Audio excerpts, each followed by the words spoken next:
Alô, muito boa noite, muito obrigada pela presença.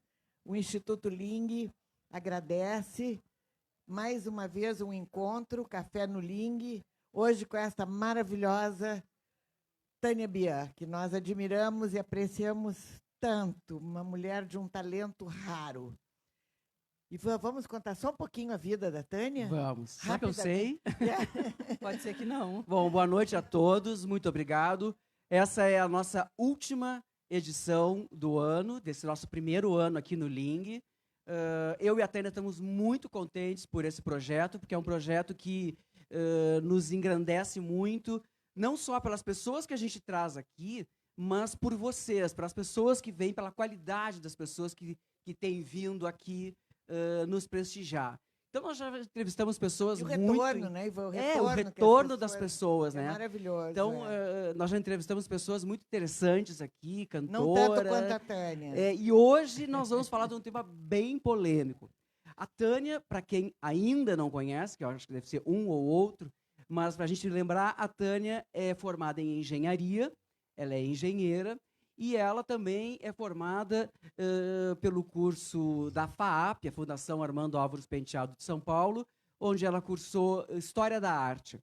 A Tânia viveu alguns anos em Bruxelas, onde trabalhou no governo de lá, nos projetos de urbanismo de lá. Então, isso deu a ela, além da curiosidade que ela sempre teve, desde criança, desde menina, que olhava para um quadro, sabia que quadro era aquele, de quem era o autor, qual era a escola e tal. Então, a Tânia tem um conhecimento de arte muito vasto, arte e história. Então, a gente convidou ela para vir aqui hoje para falar sobre uma coisa que nos até intriga um pouco hoje em dia, né? Por que a arte cria tanto... As pessoas se sentem, às vezes, até atingidas, agredidas pela arte. A arte deve ser censurada? A arte tem limite? Vamos sentar? Vamos sentar. Ótima ideia. Ótima ideia. Então é isso. O nosso tema de hoje, que depois vocês também podem compartilhar com a gente, as dúvidas e sugestões. A Tânia vai começar falando um pouquinho. Tânia, vamos partir de uma coisa bem objetiva aqui, né? Eu falei sobre o poder que a arte tem. A arte, desde os tempos pré-históricos, ela serve de comunicação, ela serve de sinalização de uma sociedade. E por que tu acha que a arte, nós avançando tanto no tempo, quando nós estamos com tanta informação, com tanta mídia, com tanta tecnologia, por que a arte ainda assusta? Bom, boa noite a todos, obrigada pelos elogios dos dois, que eles são muito meus amigos, então não pode levar a sério. Mas é assim, ó, a arte é primordial, foi a primeira atividade humana. Quando o homem se enfeita pela primeira vez, se pinta pela primeira vez, pinta uma caverna, ele está fazendo arte. O essencial da arte não é só o belo, o essencial da arte, que tu falasse, a arte incomoda tanto. O essencial da arte é fazer uma nova visão da sociedade. Vamos dizer que a arte, ela antevê a crise. Então, se nós temos uma crise artística, é uma crise social, é uma convulsão social, certo? Então, a arte incomoda tanto, com tantas mídias, com tantas coisas, porque a arte, um simples objeto de arte, uma exposição, causa polêmicas enormes, porque a arte, ela tenta exatamente tratar tabus, problemas, agressões, transgressões. A arte em si é transgressora. Então, vamos dizer, um dos papéis da arte, e isso é essencial, é que ela transgrida o limite do formal. E se ela transgredir, ela vai incomodar. Sempre vai incomodar. E é uma boa característica, não é uma ruim. Quem incomoda faz pensar. Será que eu estou certo? Pelo menos a indagação. Então, a função da arte não é responder, é indagar. É perguntar. É perguntar. Exatamente. Tá certo? Tânia, eu trabalhei muitos anos em galerias de arte e convivi muito, assim, estreitamente com a arte. E, seguidamente, chegavam pessoas na Esfera, Galeria de Arte, na Guinhard do Plaza, muito tempo atrás isso, e disse assim, eu não entendi nada. Bom, não dá, eu não posso te explicar, né, um quadro. Ou, por exemplo, alguém que, quando tem uma exposição aqui no Ling, chega na frente das caixas de incêndio e acha Acha que é arte. que pode ser. Até pode ser. Não pode, Até Tânia? pode. Até pode uma sinalização Até visual. bem bonita essa sinalização, esse visual todo. Então, assim, como tu explicas? A arte se explica, se educa o olhar para ver arte. Se educa. Se educa. A arte veja bem, a gente aprendeu a andar, aprendeu a falar, aprendeu a comer, aprendeu a se portar em sociedade. Mas dificilmente, às vezes não aprende, mas deveria. Então, assim, ó, a arte é o ensinar a ver. Esse ensinar a ver faltou. Em tudo que a gente não aprende a informação visual. E o código visual é diferente do código da fala, o código verbal. O código corporal é uma coisa, o verbal é outra coisa, o artístico é outra. Então, sim, o olhar deve ser educado. Através de quê? De história, quando a obra foi feita, em que situação a obra foi feita e por que a obra foi feita. Que acontecia O naquele que momento. aconteceu. Então, assim, ó, a arte ela já teve muitas funções. Lá na pré-história tem uma função que se chama de magia propiciatória, de propiciar o bem-estar, que o guerreiro saía protegido. Depois de pintar uma parede, ele achava que o animal já estava conquistado. Depois a arte passa a ser registro de casamento, de nascimento, de guerras, de história. A arte passou por muitas coisas. Hoje, com máquina fotográfica, com isso, a arte não precisa ser o registro. Então, sobrou para ela não só a função estética, porque no nosso século XXI, nós temos um mundo estetizado. Nós falamos ali do incêndio. Está estetizado. Há muitos anos atrás, ele não seria assim. Ele não seria padrão, ele não estaria organizado. Então, nós estamos todos estetizados. Então, a arte não pode mais ter só estética. É muito pouco. Ela não pode sobreviver com isso. Então, ela tem que procurar novos caminhos. E ela procura, muitas vezes, com erro, como qualquer experiência científica, se pesquisa, não deu certo, se vai para outro caminho. É tão difícil entender a arte moderna, porque, primeiro, a gente não tem um olhar, às vezes, mais treinado. Mas a arte ela é empática, tu tem a empatia. Tu vê e tu sente, meu Deus, detestei. Ótimo. É uma reação. É uma reação. É uma reação de âmago. Odiei, não poderia isso na minha casa, mas nem morta. É uma reação. A arte é feita para provocar a reação. Então, é isso. Ela vai incomodar e ela vai nos deixar sem saber o que fazer. Que é ótimo. É muito bom. Adoro, porque alguma coisa se mexe, te provoca, não é? Tu sabe, agora, 3 bienais de São Paulo atrás, ou 4, não estou recordada, foi feita uma intervenção que trabalhava sobre lixo urbano.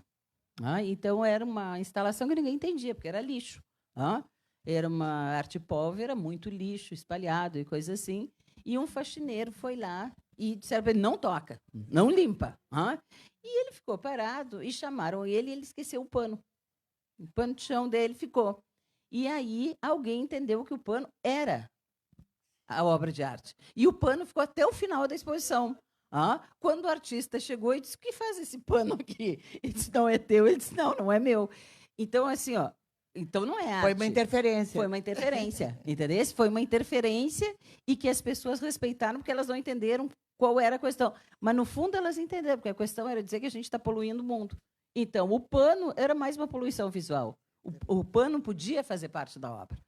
Então, assim, é estranho, mas acontece. E quando a gente vê, assim, por exemplo, está falando em educar o olhar, né? Educar o olhar seria visitar museus, seria ensinar na escola, porque a gente vê nos museus, até aqui no Brasil a gente vê também no MASP e tal, escolas indo visitar, professores mostrando a Tarsila do Amaral, mostrando o Abapuru para aquelas crianças, né? Tu acha que essas crianças, é ali que tu pega uma criança para a arte? É ali porque a criança ela tem um espírito mais aberto que o adulto. Então ela vai, ela vê e ela se abre, ela é como uma esponja. Tudo que tu colocar, ela suga. Um dia, esse suco cerebral dela vai formar ideias e conceitos. Então, se tu, desde a infância, tratares a arte como um elemento absolutamente normal, mesmo que seja um indivíduo, um ser que não é apaixonado por arte, ele passa a ter a sensibilidade artística. Ele começa a procurar indícios visuais na obra para identificar. Eu tenho uma experiência isso com meu filho. Eu levava ele vamos dizer, sempre, a partir dos 4 anos, em tudo, inclusive em obras mais polêmicas e coisas assim. E eu sempre achei que a arte é tratada naturalmente. E hoje, embora ele trabalhe com finanças, nada a ver, ele tem a sensibilidade artística. Ele sempre procura o porquê, quer dizer, o olhar, a visão ficou. Mesmo que na hora não entendesse. Né? Na hora nunca entendeu. E Claro. dizia, mas as histórias, a percepção, procura a época, procura o porquê, procura a causa, procura uma coisa que te chame a atenção na instalação. O olhar investigativo que a gente deve olhar a arte tem. A arte é um tripé. A obra, o autor e o telespectador. Sem a ponta do tripé, sem nós, sem o público, o artista não funciona. Então, nós temos que responder à obra. Agora, pode-se responder com raiva, com nojo, com polêmica, com adoração. A resposta, a arte tem que ser suficientemente liberal para não querer uma resposta assim positiva só. Não é para isso que serve.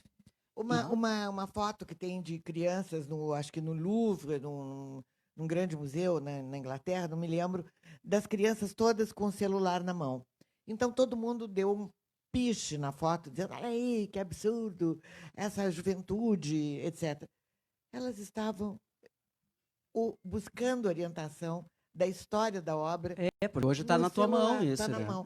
Isso Então, é muito bom. Antes da gente fazer a crítica, vamos saber o que aconteceu como uma obra de arte. É isso, entendeu? Existem várias maneiras de museografia. Eu tenho uma tendência. Muitos museus consideram que quanto menos informações ou nenhuma tu der para a obra, melhor fica para o espectador, porque ele não é induzido a pensar. Eu tenho uma outra visão. Eu acho que quanto mais ele souber sobre a obra, mais ele pode pensar a respeito. Isso nunca vai ser decidido, nunca vai se decidir qual é o melhor caminho de seguir. Mas tanto um caminho quanto outro, tem duas maneiras de tu visitar um museu. Uma é reconhecendo as obras. Quer dizer, como parceiros antigos que tu diz, olha o fulano, olha que maravilha, ai que amor, olha que amor, mas eu sei quando ele pintou, então tu conhece todo o texto. E a outra é não saber nada e ir recebendo aqueles socos, como eu digo, socos na cara, no estômago que tu vai recebendo e as emoções vão borbulhando. São as duas maneiras. Eu já fiz as duas, eu prefiro com mais informação, mas não é ruim de visitar sem informação. Não é. A censura. Ele perguntou que houve um problema agora sobre a censura no Santander. Claro que isso é uma opinião pessoal. A arte é transgressora. Se tu permite a manifestação artística, imediatamente tu aceita a transgressão. O artista é um transgressor. Não estou sendo um transgressor, um vândalo. Ele transgride, às vezes, a visão normal das pessoas. Para mim, a arte ela não deve ter censura.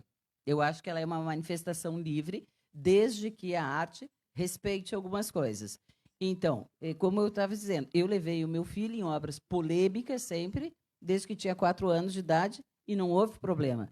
Levei meus sobrinhos, levei muitas crianças, que hoje são adultos, maravilhosos, e, ao contrário, tiveram uma visão ampliada. Então, eu acho que a censura ela nunca é boa para nada, nem para ninguém. Agora, a educação precisa sempre. Certamente. Se tu tens uma obra polêmica dentro de uma exposição, diga, essa exposição contém obras fortes. Vai quem quer. Deixa ir quem quer. Entendesse? Então, eu sou a favor, não sou a favor da censura, mas sou a favor da informação sobre o que está na exposição. Tá? Para que tu não tenha vamos dizer, a surpresa. Eu tive uma experiência em São Paulo. Eu fui assistir uma peça de teatro. E isso era na época dos happenings. Então, quem vai assistir um happening é um público que é convidado. Tipo Hair, até. Tipo Hair, assim, tu é convidado porque todos nus no final. Tu é de algum grupo experimental, e tu sabe que vai ter uma surpresa. Bom, quando começou a peça, e era assim um salão grande, e as pessoas ficavam sentadas, assim, era uma espontânea. E chegou uma hora que eles começaram a pegar pessoas da plateia. Eu tenho horror de que me pegue. Tenho horror, eu já comecei a rezar naquela hora. Mas aí veio a parte pior, porque eles tiraram a roupa da pessoa. E aí foi um horror. Foi na oficina. E aí... Pelaram o Caetano, não E foi? eu vi, eu fiquei horrorizada. Eu disse, pô, agora... E aí eles começaram a pegar outra pessoa e a pessoa foi, eles tiraram a roupa da pessoa. E aí, quando eles começaram a pegar, começou uma correria. Todo mundo corria e ninguém queria. Todos os que tinham sido pegos eram atores. E eles queriam exatamente provocar o medo. E aí eles disseram, mas vocês sabiam, foi dito, que era um evento transgressor, isso e aquilo. Então, assim, foi uma experiência, eles queriam falar do teatro com emoções reais. Não, nada é mais real do que o medo de tirarem a roupa em público. É uma coisa horrorosa. O Sleep No More, em Nova York, todo mundo punha uma máscara, a gente entrava num hotel antigo, muitos andares, subia no elevador, estavam todos de máscara, menos os atores. Então, era assim também. E tu andavas pelas salas atrás de um grupo de atores, todo o público de máscara, e os atores... Aconteciam coisas fantásticas. Mas a gente sabia que era assim. Pois é isso que eu digo. Se tu queres assistir um evento de vanguarda, que eles te avisam que é de vanguarda e que pode ser muito agressivo, eu fui porque quis. O meu marido ficou em casa e riu de mim, até hoje ele ri. Porque eu cheguei branca, sem dentes, apavorada. O grupo que estava comigo corria quase uma maratona em volta do teatro. Porque tu te imagina, porque as pessoas se debatiam. O público, que não era público, se debatia. E eles seguraram a força e tiravam a roupa das criaturas. Então, assim, eu não sou a favor da censura, mas sou a favor da informação. Vai quem quer. Mas aqueles acontecimentos polêmicos que tiveram, né? Tipo, as crianças estavam sendo expostas à arte. O medo daquelas pessoas era pelo desconhecimento. Era por não saber nem como explicar aquilo. Mas se viu mais medo de quem estava de fora olhando aquilo, não era dos pais. Os pais estavam levando seus filhos e deixavam tocar naquelas pessoas ali, sem roupa, num homem nu. De fora as pessoas tinham medo. Quer dizer, então, por que esse medo? Primeiro, do corpo humano desnudo. E segundo, de uma manifestação artística que o pai levou para ver. Quer dizer, e os de fora mais amedrontados ainda. Os de fora ficam amedrontados. Movimentos, né? Perdão, Tânia, movimentos de pessoas dizendo não vão. Isso é o que se chama de arte tátil. É uma arte que passa através do tato. Ora, se tu quer ver arte tátil, tu sabe que tu vai ser tocada ou que tu vai tocar. É só não ir, entendesse? A arte tátil sempre foi uma das manifestações mais chocantes. A gente tem uma artista alemã que hoje ela já está com... 70 anos, alguma coisa, 60 e tanto. Super ela jovem. Bem jovem, é uma criança. E ela sempre fez uma manifestação que as pessoas entram e machucam ela. Sempre, é uma alemã famosíssima. Então, teve uma das apresentações, então ganhava uma navalha e cortava o corpo dela, fazia desenhos, porque ela queria ficar com as cicatrizes. Eu acho isso um absurdo, mas ela faz um sucesso tremendo. A cada vernissagem dela, a última ela subiu numa mesa e tomou choque elétrico até morrer. Ela passou toda a vernissagem assim, e as pessoas iam lá e davam carga, entendeu? Ok, eu não entendo isso. Não, nem eu fazer isso jamais. Não conseguiria eu não fazer. entendo nem a pessoa que dá o choque elétrico da outra, nem a que toma o choque elétrico. Mas Mas isso pode ser considerado uma expressão artística? Pode. É uma body art, é uma arte. Todos nós sofremos a dor, e essa linha de pensamento acha que a dor deve ser exposta para que as pessoas não causem ou não queiram ter dor ou não causem. É uma atitude de protesto. É um grupo, principalmente são grupos alemães. Teve um maravilhoso que ele fez um vernissage, tinha o patrocínio da Mercedes. Então, embaixo do vernissage, era no 10º andar de um prédio, só tinha Mercedes estacionados. E aí ele chegou e disse, eu agradeço a Mercedes, e se jogou em cima de um Mercedes e morreu. Então, foi uma coisa absoluta. Morreu? Sim, se matou. O vernissage era a morte do artista. Entendesse? Então, é uma coisa absurda. Aí tu me diz, isso é manifestação de... aí a gente tem que definir. A Mercedes adorou. Foi uma super propaganda, entendesse? Eu não sei se eles saíram andando com o cadáver em cima. Porque assim, ó, a arte, o que a gente coloca? Quando a arte perdeu as funções de ser mágica, de ser religiosa, de ser documental, a fotografia assumiu tudo isso, as redes sociais, a arte ela se perde, ela perde a função e ela procura todos os caminhos de chamar a atenção para si. Então, se definiu a arte como o desenvolvimento de uma linguagem corporal. Tá? Corporal não, o desenvolvimento de uma linguagem cultural. A body art, a arte povera, tudo entra nisso. Só que assim, ó, nós estamos num processo em que o bonde da história não passou. O bonde da história não limpou. O bonde da história sempre limpa. E só fica o que é muito bom. O bonde da história não passou, não limpou. Então está tudo aí. Você acha que a loucura toda começou com Picasso? Não. As transgressões, com quem? Eu acho que começa mais com Dali, com o surrealismo. Com Dali. Com o surrealismo, quando eles trabalham a arte do inconsciente, aí eles dão vazão à loucura. Sim. Aí tu libera para o mundo artístico a tua loucura e a tua neurose. A tua Aí imaginação, vai. teu sonho. Aí vai. Aí solta total. E a Segunda Guerra soltou. Diga. Qual é o futuro Exatamente. dessa arte? Existem duas teorias. Uma que diz que essa pós-modernidade está toda condenada ao lixo da história e que ela não vai sobreviver. Tá? Isso é uma teoria que ocorre bastante e muitas obras como essas já sumiram. Por exemplo, eu vou te dar Piero Manzoni, é um artista italiano que, na década de 70, ele teve uma ideia brilhante. Ele fez cocô em latinhas. Não é? Vocês já ouviram Latinhas falar que nisso, nem certo? atum. Latinhas de atum coqueiro, ele fez. E ele chamava merde d'artista, a merda do artista, desculpa a tradução. Ele vendia em potes de 30 e 90 gramas. Ele vendeu tudo por milhões. Por milhões. Está em todos os museus de arte moderna. Agora está tendo um problema, como é matéria orgânica, estoura a latinha e pode estourar no público a latinha, o que não é agradável. Então, eles estão em redomas, tá certo? Piero Manzoni, que vendeu essa obra, cada latinha por milhões, hoje não vende nem caixa de fósforo. Tu entende? O bonde da história já passou para a década de 70. Então, a história vai limpando essas décadas, vai sobrar coisas maravilhosas, porque a arte pós-moderna tem coisas fantásticas. Aqueles cadáveres de animais também. Já né? está indo. Já? Até porque o tubarão, aquele de milhões e milhões, Sei. o tubarão está sendo comido, menino. A obra está desaparecendo por si só. Entendeu? Então, a própria história está resolvendo isso. Isso vai subir, a maior parte dessas coisas vão sumir. É que essa é a nossa arte atual. Então, lá no Renascimento, a segunda é que as pessoas acham que a arte vai achar seu caminho. Quando tu tem uma liberdade absoluta e total, que foi o que aconteceu com a arte, isso é o que a gente chama de esquizofrenia das artes, tudo tu pode, tudo é arte. Eu digo para a Tânia, meu cocô é arte, porque o cocô é essencial. Essa foi a explicação do Manzoni. O cocô é essencial ao ser humano. Se ele não fizer, morre. O bebê, tu cuida se faz cocô. O cocô é essencial, então o meu cocô é essencial. Pronto, todos os museus compraram. Hoje não cola. Entendeu?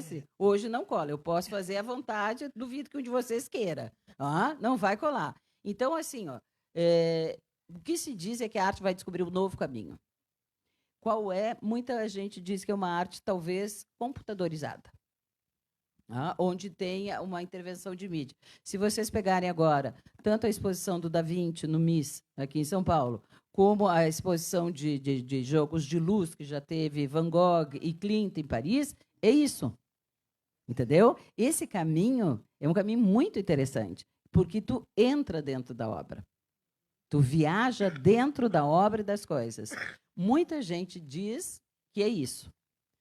É muito cedo para afirmar, mas talvez seja. O artista vai desenvolver num suporte antigo e vai transportar para um novo suporte.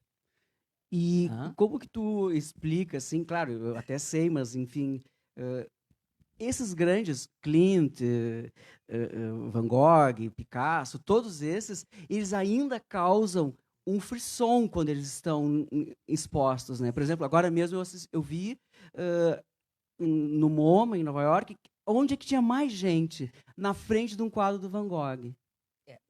As pessoas se batiam ali para ver aquilo, porque ele ainda causa essa estranheza, né? Causa. E isso aí são os grandes ruptores da arte. As pessoas que atraem, as multidões são as que romperam os padrões. Na época deles, todos foram considerados horrorosos, depravados, Loucos. loucos, presos, foram horrores de coisa, porque eles romperam. Então, se tu pegares Van Gogh, ele rompeu, a arte dele deveria estar 40, 50 anos depois. O Picasso rompeu com a estética do belo, quando o cubismo fragmenta como um espelho quebrado, racha toda a figura. Então, todos eles, o próprio impressionismo rompe com um quadro posado e faz o instantâneo, o que hoje são selfies, vamos dizer. Então, todos os museus, eles concentram nesses homens, não é nem o talento, é a inovação, que romperam essa barreira não vou dizer mesmice, mas do igual, que tiveram a coragem de furar esse corredor. E eles, então, tu entra no museu, eles estão lotados na frente dele. Porque é impressionante ver a Demoiselle d'Avignon, os Picasso, qualquer Rembrandt que tenha. As pessoas têm uma fissura por ver aquilo, né? Um frisson por ver aquilo. E tá cheio de outros quadros também de arte moderna. Às vezes até mais bonitos. Não conta porque é a invenção. É como uma patente farmacêutica. Como a Mona Lisa, como a Mona Lisa, que é um quadro absolutamente inovador, que ele usa uma série de técnicas e de matemática, é um quadro absolutamente matemático, todo calculado. A seção áurea que ele põe ali dentro, atrás do quadro da figura. Então, essa é a inovação. Tem retratos mais bonitos. Na sala da Mona Lisa tem a Bela Nani, do Tiziano, que é um quadro 10 vezes mais bonito, se tu quiser, esteticamente. Agora, não tem novidade nenhuma. Não tem nada, não é uma matemática, né? não atrai. Então, as pessoas, mesmo que elas não saibam, elas são sugadas por essa... A inovação, ela é quase magnética. Te causa uma coisa, então, tu reage visualmente, mesmo sem saber o que é. 100 anos depois. 100 anos depois. A arte é atemporal. Quando tu tem boa arte, 100 anos depois, 1000 anos depois, tu vai reagir. Se tu não reagir, esquece. Está com algum problema. Está com algum problema. Não é grande coisa. Não é grande coisa. Boa arte também é uma boa técnica. Boa arte não é só talento. Boa arte, o bom artista, ele tem uma técnica excepcional, tem um conhecimento técnico de história da arte, de pintura, de composição, de volume, de luz, de tudo. E não basta o talento. Talento é 1%. E quem são que os... precisa, né? Eu acho muito engraçado quando as pessoas veem um quadro primitivo, né? Ou assim, um risco da Tomi Otaki, por exemplo, e diz: meu filho faz Até isso. eu faço isso. Essa frase eu tenho um pouco de irritação. Eu também. Essa frase me irrita um pouco. Porque a pessoa tem que entender o gestual. A Tomi é uma japonesa. A arte oriental não tem nada a ver com a arte ocidental.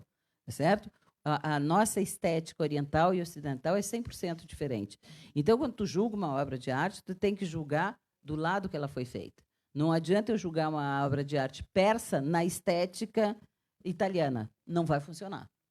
Entendeu? Então, tem que ir devagar. Tem que ir. O Oriente, a abstração é uma coisa que só surgiu no Ocidente na Segunda Guerra Mundial. Depois da Segunda Guerra Mundial. Kandinsky é o precursor, e é só depois da Segunda Guerra que ela explode. No Oriente, ela existe há milênios. Entendeu? Então, julgar uma arte abstrata como uma pincelada, a pessoa esquece que tem técnica compositiva. A abstração, muitas vezes, é mais fácil de analisar um quadro abstrato e saber que ele é ruim, porque ele não tem nenhuma composição. A pessoa acha que chega lá e põe meia dúzia e está ótimo. Não, não é. A arte abstrata ela é dificílima de ser feita para ser boa. Para ser ruim, qualquer coisa é fácil. Mas para ser boa é muito difícil. Então, tem que ter muito mais conhecimento técnico. Dificilmente alguém nasce abstrato. Necessariamente, a pessoa é figurativa e passa para o abstrato. Ou seja, é dificílimo porque ela tem que esquecer o objeto e passar a usar a cor. Isso é muito difícil. Diga.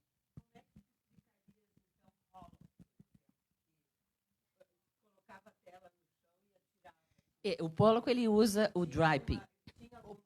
Sobre o Pollock. O Pollock, ele tem... Pollock é polêmico. Tá? Ele é polêmico por dois motivos. Primeiro, existe uma acusação muito séria em cima do Pollock, que ele foi fabricado pelos Estados Unidos para ser Segunda Guerra, fuga de cérebros, todo mundo vai embora, e é o início da abstração. Tá certo? Os Estados Unidos nunca teve nenhum estilo de arte. Ele sempre seguiu o estilo de arte europeu. Até o século XX, o mundo inteiro foi comandado pela Europa. Quando eu digo Europa, eu estou dizendo principalmente Paris e Berlim. São esses dois grandes pontos de arte do século XIX. Lá no século XVI era a Itália. Então, esses focos dados. No século XIX eram esses dois. Os cérebros vão para os Estados Unidos. E aí, o que acontece? Eles pensam, bom, lá eles não podem fazer arte porque eles têm um território devastado. Aqui nós podemos e temos que inventar alguém. O Pollock, ele era figurativo. E ele tinha uma bela figuração. Ele tem belos quadros figurativos. Ele não é um pintor ruim. Mas aquela tela do tamanho que ele faz, que é quase o tamanho dessa sala, que tu tem que construir um museu para botar a tela do Pollock, às vezes, aquilo é considerado uma manipulação de mercado. Hoje, a cotação do Pollock é baixa. Ele baixou muito. Tu entende? Então, assim, tu tem que ver o mercado de arte, como qualquer mercado, o financeiro, o comercial, isso, aquilo, ele é manipulável e é manipulado. Tá certo? Então, se um país investe no pintor, e eu não estou dizendo que ele não tenha valor, tá? Eu estou dizendo que talvez ele não seja o gênio que se fala. E hoje, tu fala muito pouco no Pollock. Se fala muito pouco em Pollock. Quando tu fala dos tops da vanguarda, o Rothko é muito mais considerado muito mais importante que o Pollock, que é um americano também, que faz a color field painting, que é uma pintura de campo de cor. Então, assim, por que isso?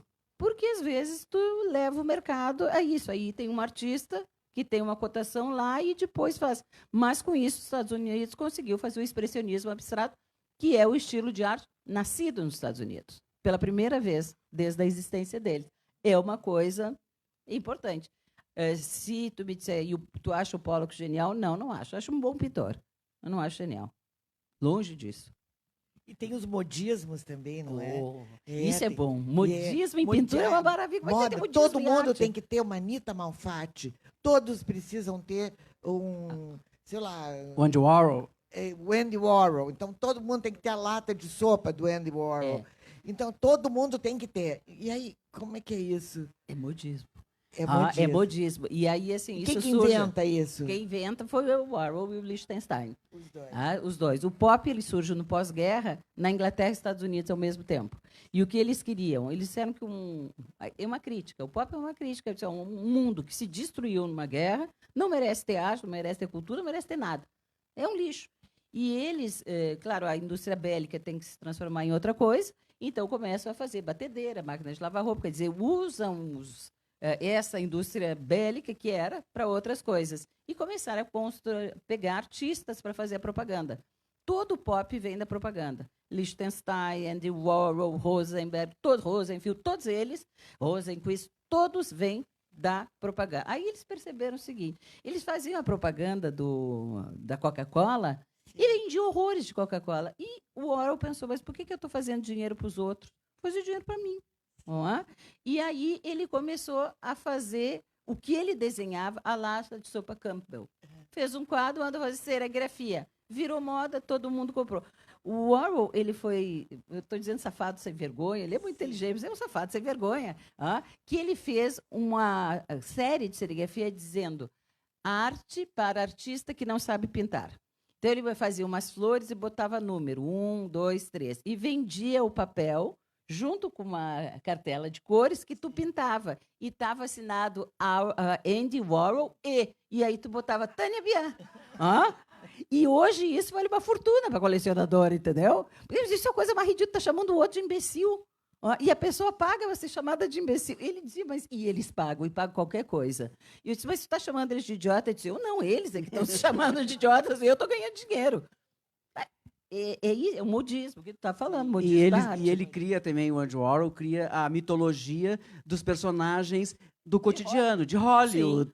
Elizabeth Taylor, Marilyn Monroe, Mao Tse-tung, todos eles. Jack Onassis. Se nós não podemos entender mais de mitologia grega, a gente não sabe quem é Zeus, Afrodite, Hera, eu vou dar a vocês a mitologia que vocês sabem. O que ele está chamando as pessoas o tempo inteiro de burras?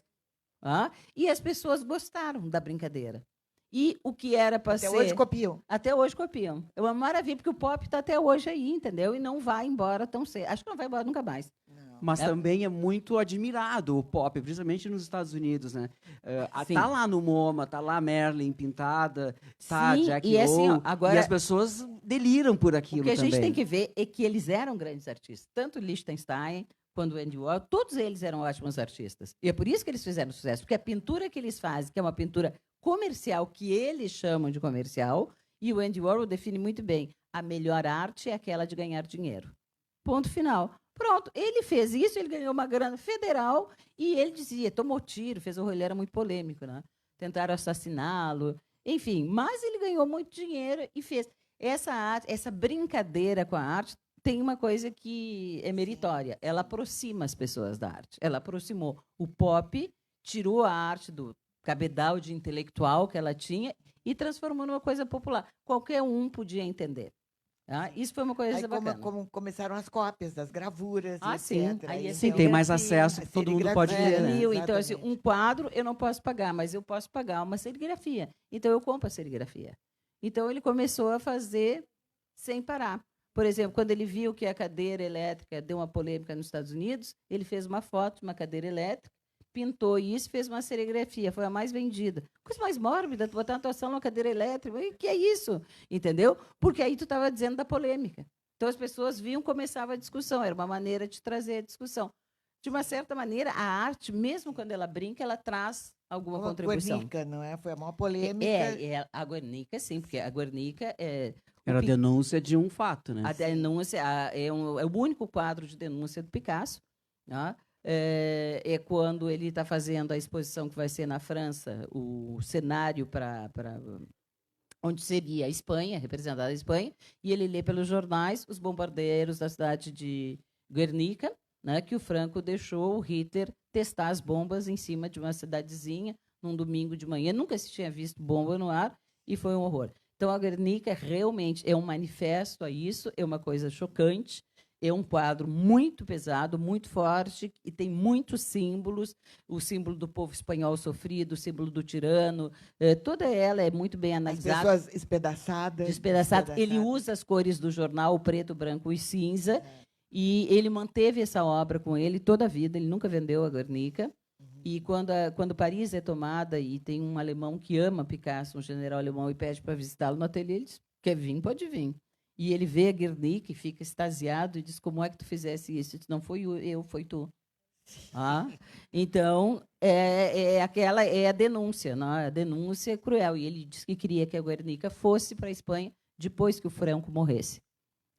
E ela, então, vai para o MoMA, onde ela fica, até o Franco morrer, e hoje está no Reina Sofia, que foi construído para receber a Guernica. Está muito bem instalada lá, por sinal. Tânia, tu falasse em técnica, né? A Tânia também falou sobre técnica. Quem são os artistas mais técnicos da história da arte? Bom, isso aí é mais ou menos um consenso. Tá? Foram eleitos 3 melhores desenhistas de toda a história da arte. Quando eu falo desenhista, é traço perfeito. Um é Giotto. Giotto é um pré-renascentista, que fez... O Papa manda fazer várias telas para escolher o que queria. Todos os artistas pintam uma tela e mandam para o Papa. E ele faz um círculo, perfeito, um círculo. Aí o Papa olhou e disse, mas é louco este? Porque me dá um círculo para me ver. E aí disse, quem é? Disse, é Giotto, só que ele faz esse círculo com a mão livre. E o Papa enlouqueceu e chama o Giotto, pede para fazer esse círculo grande, pequeno, e é sempre perfeito. E ele acaba fazendo a pintura para o Papa. Ele é considerado um dos grandes traços. O outro é Rafael Sanzio, que é renascimento italiano, que é considerado também uma precisão. E o outro é Dalí, Salvador Dalí. De técnica de desenho, são os 3 mais reputados pela fineza da linha, pureza da linha. Engraçado, eu achava que Vermeer estava nessa linha, mas não está. Não está. As pessoas se enganam, porque, na realidade, os 3 nomes... só o Dalí é mais conhecido, né? Os outros do Renascimento, o Rafael não é o mais importante. Tem Leonardo da Vinci, Michelangelo e tantos outros antes. Mas são os 3 considerados, de traço. Sim, e tem guerras dos países por disputa de obras de arte também, que isso eu acho... Isso tem muito roubo. A gente sabe que nas guerras o vencedor leva um espólio. Então, casualmente hoje, eu estava lendo um artigo espanhol falando do Napoleão Bonaparte, do que ele levou da Espanha na invasão dos exércitos napoleônicos na Espanha. E realmente é impressionante a lista de obras que ele levou, que ele não considera roubo. Aquilo ele pegou, certo? A gente sabe que na Segunda Guerra tem isso. Então, existe depois a discussão de quem é a obra. Tá certo? Sim, tem livros, filmes, tem várias coisas. Então, isso aí é outra coisa muito difícil de se fazer. A arqueologia antes dizia que 50% era do escavador, dos achados, e 50% era do país onde tinha sido achado. Só que quem escolhia as obras era o arqueólogo, o escavador. Ele sempre pegava as melhores para ele, e deixava as piores para o país. Então, quando a gente fala do busto da Nefertiti, foi uma equipe alemã que encontrou. Deixaram a outra cabeça, que é toda quebrada, toda guença da Nefertiti, no Egito. E levaram maravilhosa para Berlim. É justo? Eu não vou entrar na polêmica. É muita polêmica para uma noite só. É complicado, é uma questão complicada. E a história da Dama Dourada, por exemplo, que é um quadro que até virou um filme depois, né? Vocês devem ter visto. E aquela luta daquela mulher para aquele quadro que tinha sido expurgado da família dela pelos nazistas, né? Aquela história, ela representa bem isso que tu está falando, né? Quer dizer, muito bem. Esses caminhos que... Muito bem. E é muito difícil a recuperação de uma obra. É muito difícil. Tem milhões de casos. Que é para provar isso. A Dama Dourada foi assim, um caso muito raro do Klimt. Foi um caso muito raro. A Áustria abriu mão, estava no Museu Belvedere. Ele aceita, ele entrega a obra. Isso é a única vez que eu vi acontecer até hoje. Porque, veja bem, uma obra desse quilate, como um Klimt, teoricamente, ela tem que ter um documento de nascimento, uma certidão de nascimento. Toda grande obra de arte tem. Então, se tu compra, agora tu compra de mim, eu vou te vender um Van Gogh. Um dos meus. E aí eu tenho que te dar um documento sabendo de onde que eu tirei esse Van Gogh. Não foi o Van Gogh que me deu. Eu comprei da Tânia. Tá certo? Então, esse documento, durante muitas guerras, e muitos desses documentos foram falsificados. Então, tu não tem mais como provar de quem é. E isso quase que invalida o quadro. Essa é a coisa mais difícil. Mesmo que tu diga que o quadro se tu não tem a origem, ele perde muito do valor. E a busca da origem de um quadro é muito difícil. Ela conseguiu fazer a busca inteira. Levou anos. Agora está tendo uma... chama La Principessa. Foi um desenho que foi arrematado por um colecionador por $5.000. E ele conseguiu provar agora que é um Leonardo da Vinci. E então, ele estava quase 20 anos e conseguiram provar, porque o Leonardo da Vinci ele pintava com o dedo. Muito com o dedo. Então, os quadros dele têm a impressão digital dele. E foi encontrada parcial essa impressão digital da Principessa. É uma coisa maravilhosa. O olhar desse cara para essa obra. Porque isso aí passou pela Sotheby's. A Sotheby's está vendendo por $1.000, $2.000. Tá? E ele perdeu, quando ele foi comprar, ele não conseguiu chegar e perdeu o leilão e uma pessoa comprou. Essa pessoa não quis, passou para essa galeria. 10 anos depois do leilão, ele passa pela galeria e olha e diz, é o desenho. Entra e a mulher pede lá em cima, pede $5.000. Ele, como sabia da desconfiança dele, ligou para a mulher e disse, transfere para ela agora. Ele não está na cidade dela, mandou transferir o dinheiro. Ficou esperando na galeria, ela viu o dinheiro, pegou. E ele gastou muitos fundos e agora foi dado como Leonardo da Vinci. Uma pequena fortuna. Uma pequena fortuna. É um desenho maravilhoso, maravilhoso, maravilhoso. E tem aquelas loucuras também de alguém que rouba uma grande obra de arte, fica escondido e ninguém nunca mais vê na vida. Isso, tem muitas. Tem um museu de obra de arte roubada. É um museu, são uma loucura imensa. O roubo da arte, a obra de arte, ele encomenda. O mercado de arte, ele encomenda. Diga. Sim. Sim. Não é roubado. Não é roubado. O Hermitage, as coleções vêm da família do Czar, são coleções imperiais. Eles colecionavam arte ao longo dos séculos e, quando chega no século XX, por exemplo, quem descobriu Matisse, quem comprou a maior parte de Matisse, é um grande industrial russo que fez a dança, a música. Ele encomendava a Matisse, ele decorou toda a casa dele com Matisse. Eles adoravam o cubismo. Como eles eram burgueses milionários russos, não eram nobres. Então, eles queriam se diferenciar da nobreza, mas tendo coleções. E compraram coleções imensas de Picasso, de tudo isso. Então, a coleção do Hermitage antiga é da família imperial. E a nova foi confiscada pelo comunismo desses burgueses. Aí o comunismo confisca tudo. Então, o Hermitage, assim, não estou dizendo que não tem nenhuma obra que não seja roubada. Todo museu tem uma de origem duvidosa, sempre tem. Mas 99% do acervo é russo, quer dizer, comprado pela Rússia. Então, porque todo mundo pensa isso do Hermitage, né? E não é. É como o Louvre. A maior parte os museus mais antigos são mais legais que os museus novos. Já que tu está falando desse assunto, podia falar um pouquinho sobre o acervo do MASP, que foi feito de uma forma engraçada, digamos assim. Bem engraçada, né? O MASP, nós temos o Assis Chateaubriand, que era um homem que tinha o sonho de construir o MASP. Ele tinha a briga com o Titilo Matarazzo, um fez o MAM, Museu de Arte Moderna, o outro fez o MASP, Museu de Arte de São Paulo.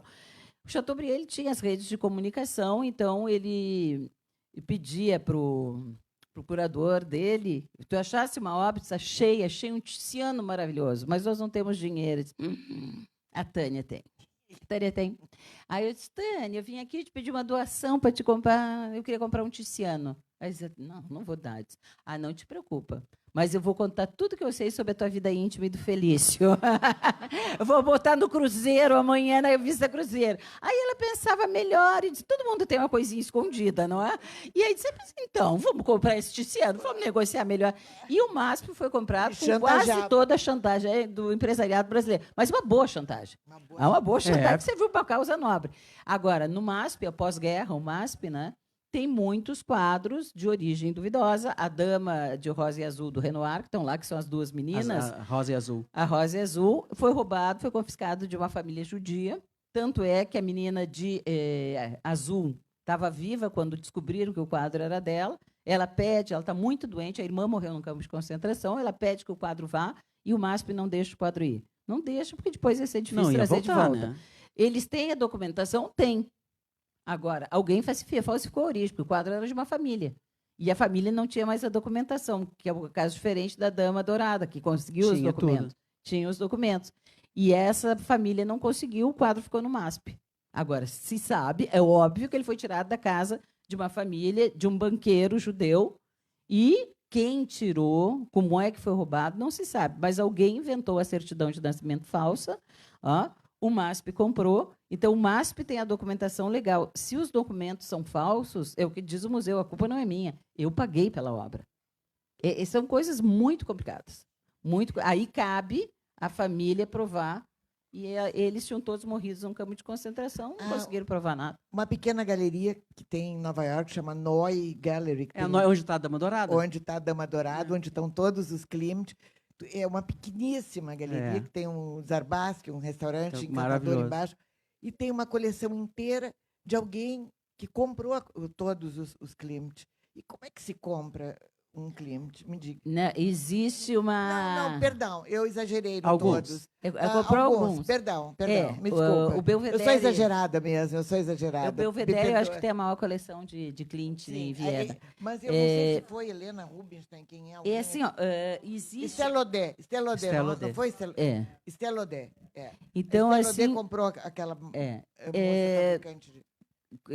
Vocês têm assim o que se chama os tycoons americanos, que são os bilionários do início do século. Então, o Ford, o Frick, da Frick Collection. E esses homens, obviamente, eles são acusados, principalmente o Frick, de negócios escusos. Que era a casa dele, não é? É a casa dele. O Frick tem uma história que ele tinha uma cidade de mineração, coisa assim, e todo mundo sabia que a barreira ia romper. E ele, para não tirar o ritmo, deixou morrer, e morreram mais de 8.000 pessoas. E ele, então, depois, ele tenta recuperar esse prestígio e começa a ser um colecionador. Ele morre, deixa tudo para a filha, e a filha ficou milionária, trilhardária, ela e um irmão. O irmão funda o Museu de Ciências Naturais de Nova York, e a filha cuida da Frick Collection. Então, assim, o Frick investiu para deixar para a cidade e para ser lembrado como uma pessoa boa. E é lembrado. Ele tem um passado horroroso, o Frick, mas ele é lembrado pela Frick Collection. Quer dizer, a arte lavou o passado e limpou. Então, muitos deles fazem isso. É por isso que essas grandes coleções saem. São pessoas que amam a arte. Lava arte. Lava arte. Mais ou menos isso. E deixam um legado. Mas quem sai ganhando com isso é a população, porque o mal feito deles já está mal feito. Não vai melhorar. Agora, eles conseguem fazer o legado. Né? É muito comum na arte. Agora, claro que precisa ter muito dinheiro para comprar, né? Uma coleção assim, não é qualquer R$2.000, como se diz, que vai comprar. Né? Vai precisar de muito dinheiro. Tânia, aproveitando que a gente está falando na Free Collection, eu tive lá recentemente e eu queria falar sobre um assunto que me incomodou um pouco. E eu até coloquei nas minhas redes sociais, algumas pessoas me responderam e até vieram depois falar comigo sobre a intervenção na arte, sobre artistas que se utilizam de quadros famosos, que são emblemáticos, para interferir. Até que ponto, por exemplo, essa intervenção que tu viste, que eu te mostrei, do Edmund É um quadro do Anca. Sim, mas do Edmund, aquele que escreveu A Lebre dos Olhos de Âmbar. Ele faz uma intervenção que ele prejudica a visão do quadro, porque ele interfere no quadro, é um quadro grande, alto, o tamanho disso aqui, e ele faz uma instalação com uns ferros e uns copinhos na frente do quadro. E toda a Free Collection está cheia disso, com essas cerâmicas desse cara. A princípio eu não tinha me dado conta de quem ele era, eu assisti um videozinho lá, e aí ele fala o autor e pintor. E aí depois eu fui ver quem era, eu já vi esse nome na minha vida. E aí eu fui ver, ele era o autor da Lebre dos Olhos de Âmbar. Como é que tu explica isso? Quer dizer, ele quis aparecer mais que o quadro, ele quis interferir naquela obra. O que ele quis fazer com isso? Ele só tem clássicos, ou não sei, ali na frente. Não, a coleção dele esse Angra é peça-chave. No Frick. No Frick, isso. Então, assim, vamos falar uma coisa. Se tu quer, na televisão, levantar o teu Ibope, eu faço um programa, ninguém vê meu programa. Então, eu vou chamar o Ivan e a Tânia, que todo mundo assiste, e vou subir meu Ibope com ele. O que eu estou usando? Suporte. Não é o meu programa que tem audiência, são os convidados que têm audiência. Então, é comum todo mundo ver. Na arte, a gente chama dar suporte a. Eu sou contra. Tu não pode dar suporte a uma nova obra de arte tirando a visão da antiga. Tu pode, sim, botar do lado que não interfira. Só que aí não é suporte. Porque aí tu não olha para o lado, para os copinhos de cerâmica dele. Tu vai usar só para o quadro. Tu só vai olhar para a obra de arte se ela estiver interferindo na tua visão, na tua leitura da obra de arte. Um artifício usado. Não é ético. Não é ético. Entendeu? Não é ético porque tu está interferindo na visão. Eu fui lá para ver a Dama de Aussonville, que é o quadro do Angra. Eu quero ver esse quadro. Se eu ponho uma escultura na frente e me tira uma parte, por mínimo que seja, eu estou roubando a obra. Tá? Mas aí tu só viu a obra dele e tu só soube quem era porque ele tinha um bom suporte. Entendeu? Então, o que as pessoas fazem? Usam isso. Né? Normalmente, os museus não aceitam isso. Pois é, o que me chamou a atenção foi a Frick ter aceitado essa interferência tão contundente, sabe? Porque realmente eticamente falando, é errado. É como se aí vocês são os famosos, mas eu quero ter audiência. Eu ponho uma cortininha numa hora, tapo vocês, só eu falando. Entendeu? Não existe isso. As pessoas vão ficar olhando para mim, mas não é para mim que elas estão olhando. Elas querem que levante a cortininha. O que se faz é isso. Bota a obra e aí tu vai ver, diz, pô, mas quem é? E assim vai se tornar conhecido. Tu pega o suporte de alguém. Não, eticamente, eu acho isso lamentável. Obrigado. Lamentável. Perguntas, por favor. Diga.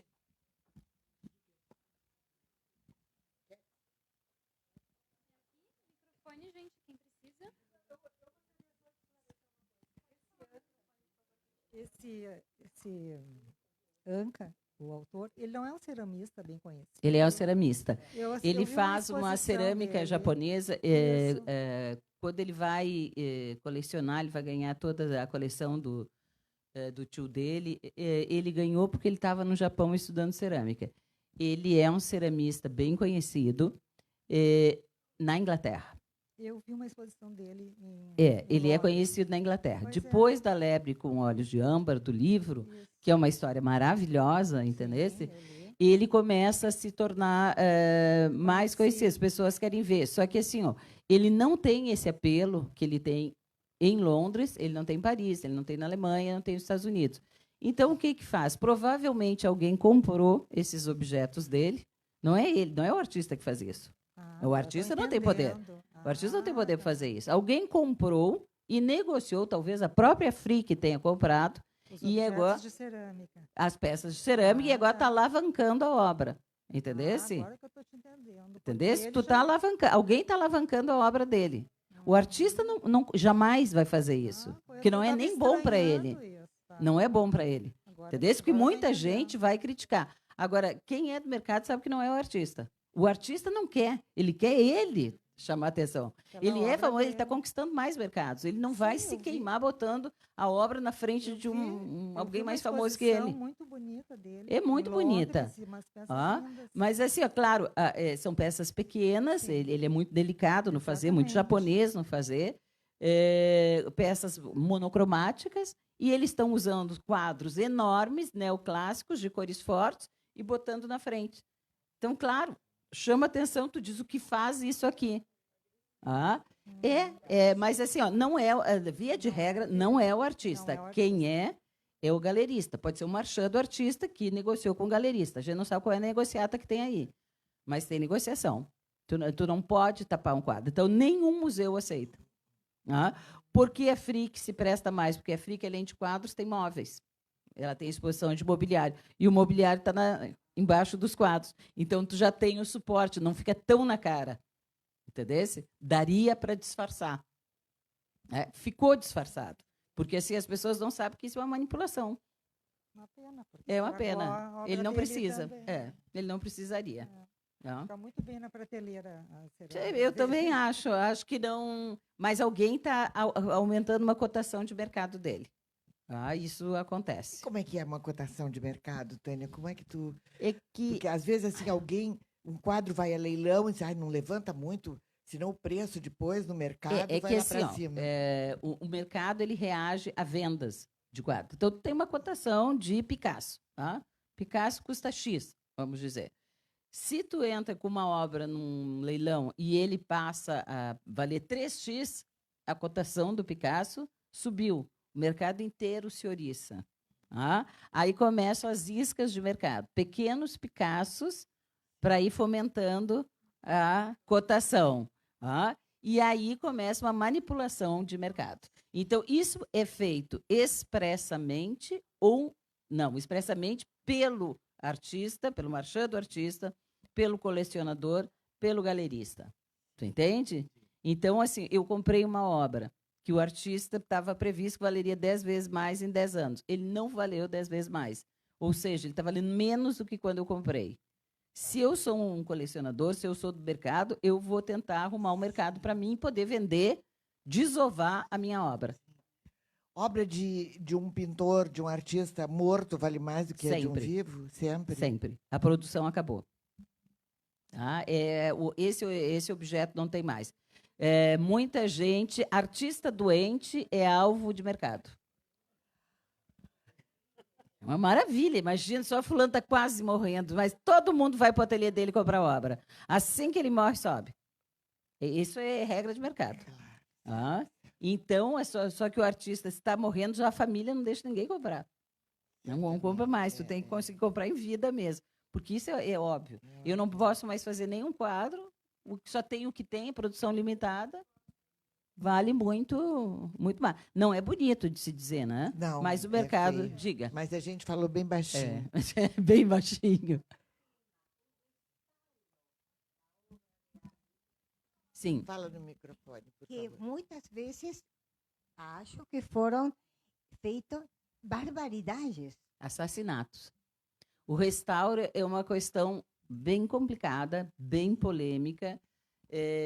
Todos os grandes museus e galerias, coisas assim, eles treinam uma equipe de restauro para cuidar das suas obras. Existem duas grandes escolas de restauro que a gente chama.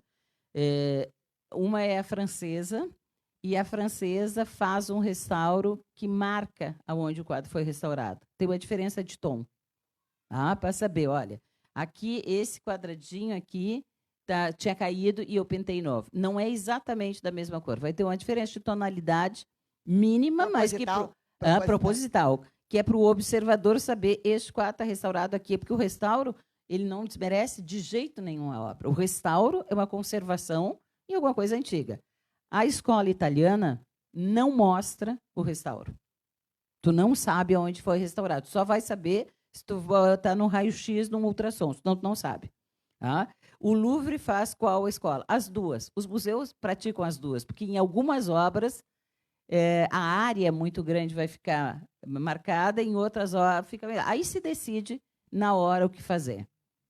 Agora, o restauro mal feito é melhor não ser feito, porque ele desfigura completamente a obra e ele pode tirar todo o valor da obra. Agora aconteceu numa igreja uma obra, aquela Nossa Senhora, coitada, virou assim, um monstro, Nossa Senhora. Era uma paroquiana que disse para o padre, mas eu sou pintor, eu restauro, meu senhor. O padre entregou. A Nossa Senhora, o Cassius Clay, boxeador de nariz rebaga, é igual. Ela está um monstro, não tem conserto. Ali não existe mais conserto. Já foi decretado, não tem conserto. Uma equipe de restauradores pegou e disse, joga fora o quadro, porque não serve para nada. Então, é melhor não fazer. Sem um bom restaurador, não restaura a obra. Tânia, por onde tu começas? Tu dás cursos de arte maravilhosos. Como é que tu começas? Tu vai por temas? Tu vais por épocas? Eu começo de todos os jeitos. A arte, ela é indisciplinada, ela não precisa dessa disciplina toda. Tu pode ir pela sequência temporal, tu pode ir por escolas, tu pode misturar todas as escolas. Depende do curso que eu estou fazendo, que eu inventei. A arte, ela se põe, depende como tu queres conhecer. Mas a arte, necessariamente, ela não precisa seguir a linha de tempo, ela não precisa seguir nada. Ela só tem que entrar dentro das pessoas como um vício de alcoolismo. Que tu nunca mais passe da frente de uma obra de arte sem querer saber mais. Quando tu te torna alcoólatra da arte, o curso funcionou. E eu tenho alunas desde que eu comecei a dar aula aqui há 20 e poucos anos atrás, quando eu voltei para cá, e são meus alunos há 20 e poucos anos. Estou alcoólatras total. Claro. Sim, mas já não tem nem A para elas, nada. Mas tem o melhor de tudo, que tu viajas, levas aos museus e cada vez tu tens um olhar diferente para aquelas obras de arte. Uma coisa muito boa de fazer isso. A primeira vez que eu viajei com alunas é quando os cursos fizeram 10 anos e o meu marido, as alunas que viajaram, eu disse, meu Deus me livre, pelo amor de Deus, a morte me é mais leve que viajar com a aluna. E ele me disse que achava uma falta de educação, que eu tinha que ir nos 10 anos uma vez. Eu disse, tá bem, então vamos lá. E amei. Fiquei eu drogada, entendesse? Me apaixonei, porque quando eu vou nos museus, eu tenho um microfonezinho, as pessoas têm um ponto no ouvido, então elas podem ir no seu ritmo, e aí tu tem a visão do outro.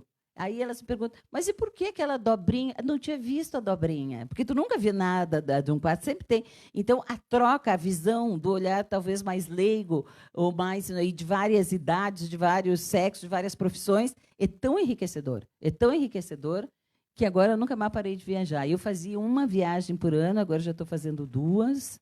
E agora eu vou começar também a fazer as exposições de São Paulo, vai e volta, assim, para ver Picasso, coisa assim. Está cada vez pior.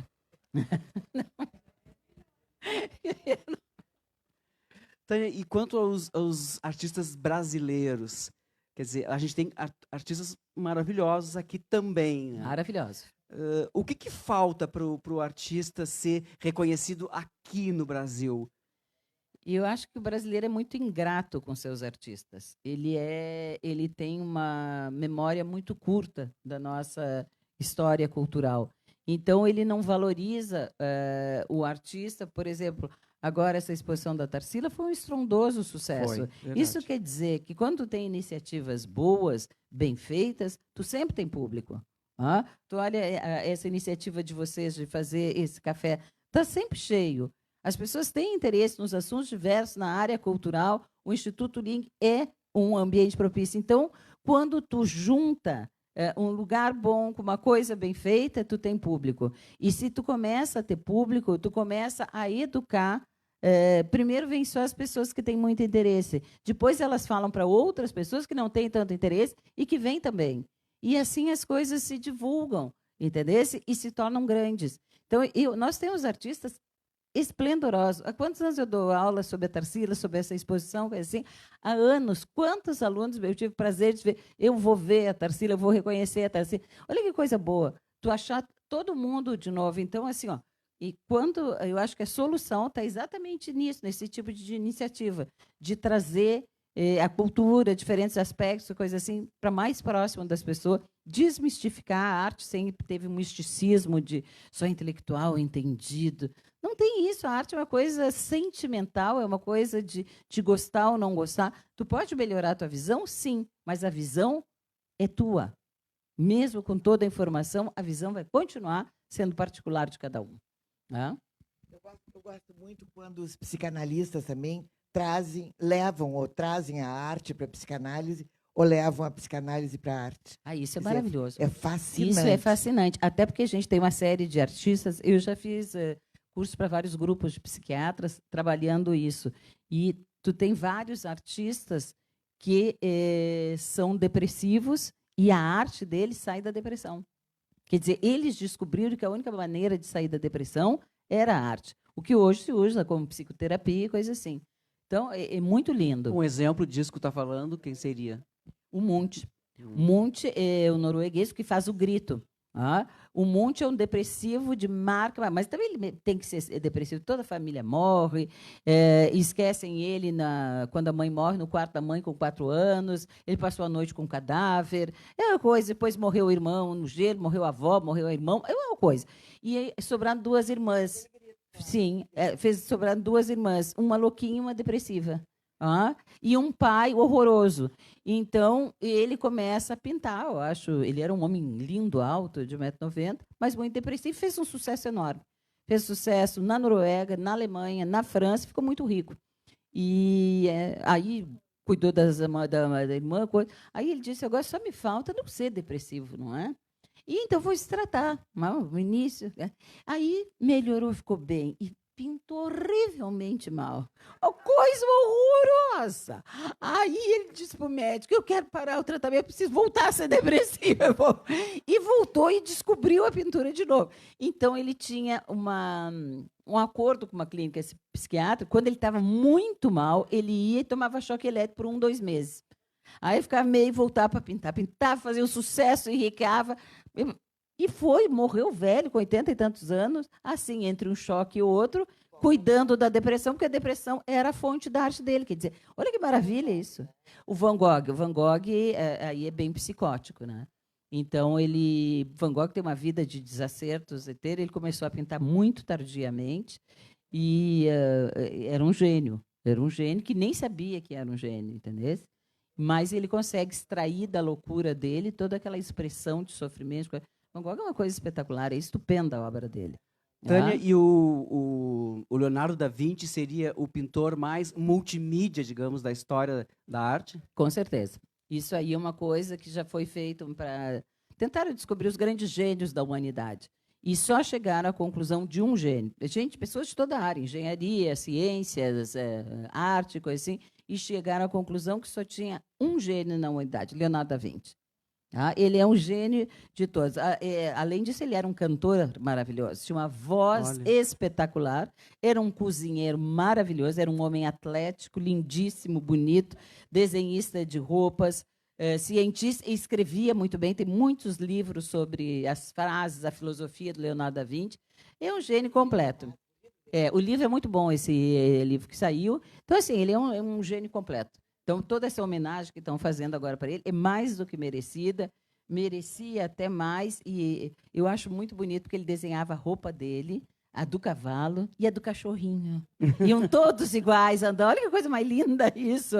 E ele era um homem muito alto e atlético. O que ele mais gostava de fazer para as pessoas era dar um salto mortal assim nele mesmo e cair de pé.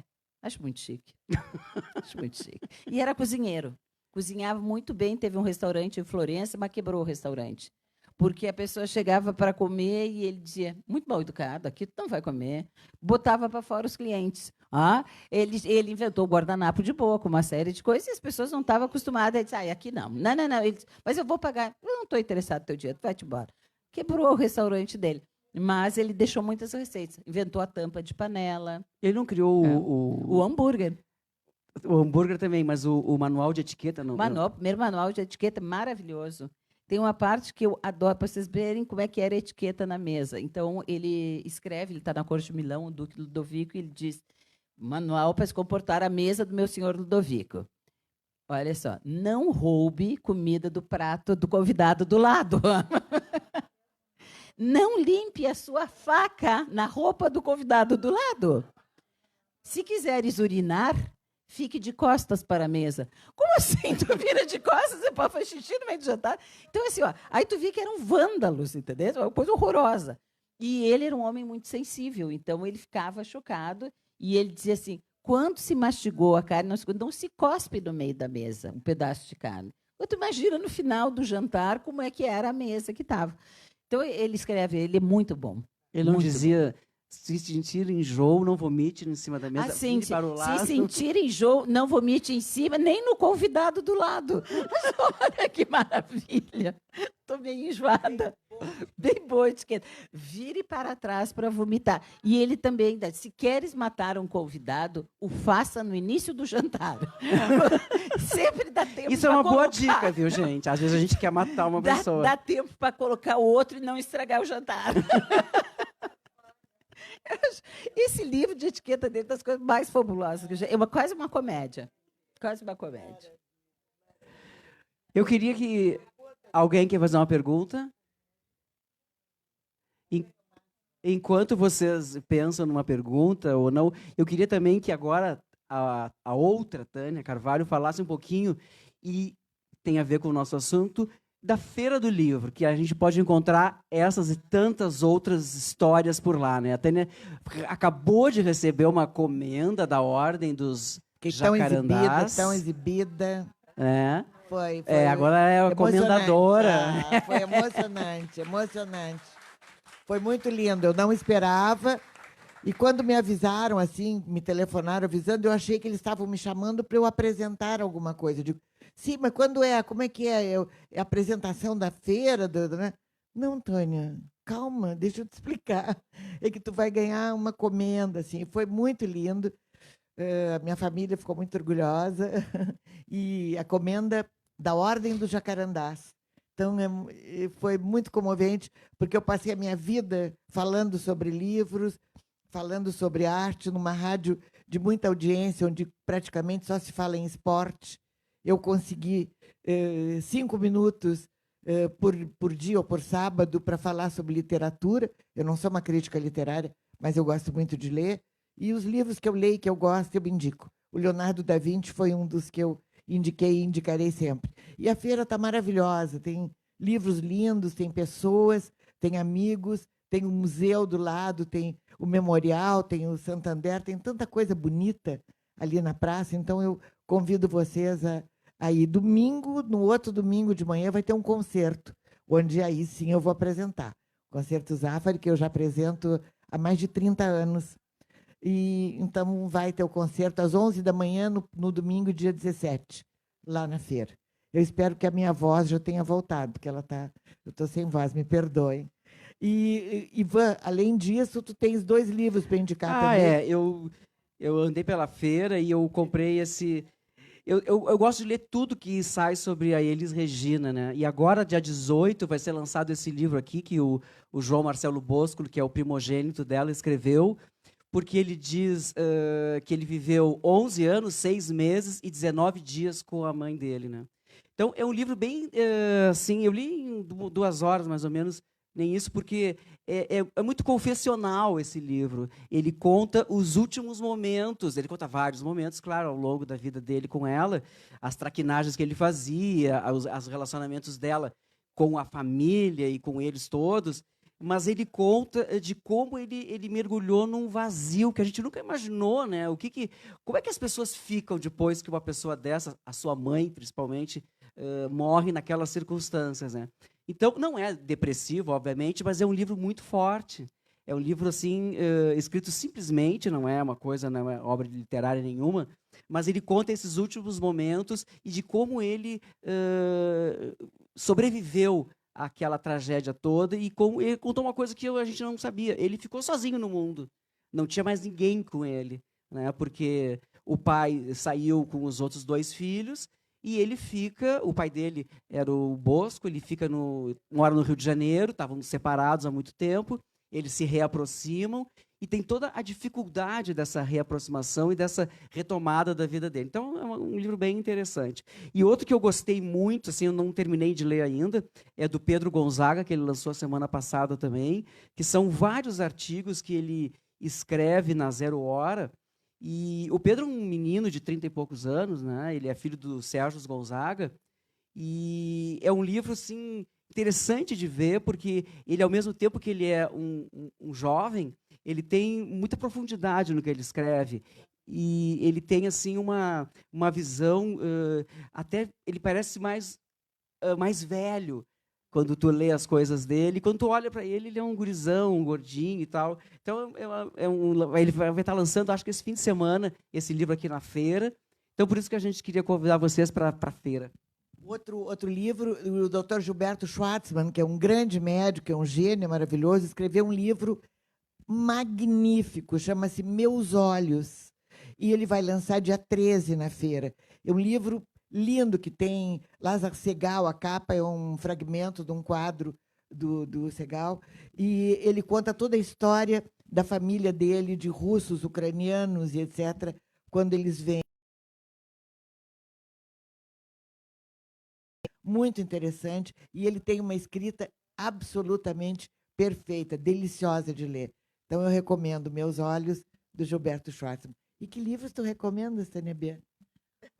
Olha, eu vou te dizer que eu estou um pouco desatualizada. Eu estou com uma pilha de livros tão grande, me soterrando. Mas, assim, a maior parte da minha literatura é sempre sobre personagens históricos e sobre arte, né? Então, eu fico com um livro do Leonardo da Vinci, que eu acho muito bom de ler, e tem um livro bem pequenininho que fala sobre a arte do século XX, que tem uma abordagem, ele foi editado aqui pela URGS, e ele tem uma abordagem muito bacana de tratar mais ou menos dessas polêmicas que a gente tratou aqui, a censura, a manipulação de mercado. É muito bom de ler. É muito bom. Eu esqueci agora o nome do professor que escreveu, olha que falha. Mas eu sempre esqueço. Mas vale a pena procurar, deve estar na feira também, vale a pena procurar, para quem gosta de arte, porque trabalha essas questões da arte. E são muitas. Tá? São muitas, então tem muita coisa.